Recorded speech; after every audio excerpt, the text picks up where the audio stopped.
দিচ্ছি। আমি সচরাচর ভয়েস দেওয়া পছন্দ করি না, খুব কম দিই যখন যেটা লাগবে। তো স্টুডেন্ট আপুদের জন্য বলছি, তোমাদের জন্য আমি কম করে দেব, সমস্যা নেই, যেটা বলবে আমি অনেক কম করে দিই। বা আমি তোমাদের এমনও আছে যে আমি তোমাকে গিফটও পাঠাই, না বলেও আমি গিফটটা পাঠাই। তারপরেও যদি বলো যে আপু পাঠিয়ে দাও, ডেলিভারি চার্জটা একসাথে দেব বা এরকম এরকম, এরকম তো হার্ড লাগে না, বুঝছো না?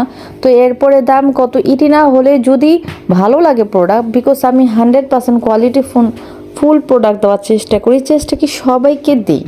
তাও যদি প্রাইস কমাতে বলো তো সেটাই ভালো, যে যারা তোমাদের কম প্রাইসে দিয়ে দেয় বা বাংলা মাল বলে বা বাইরে মাল বলে চালিয়ে দেয়। ভাই আমি খারাপ মাল দিতে পারবো না, আমি প্রাইস তেমন কমাতে পারবো না, কারণ আমার প্রত্যেকটা প্রোডাক্ট হলো হাই প্রোডাক্ট আর খুব ভালো কোয়ালিটি।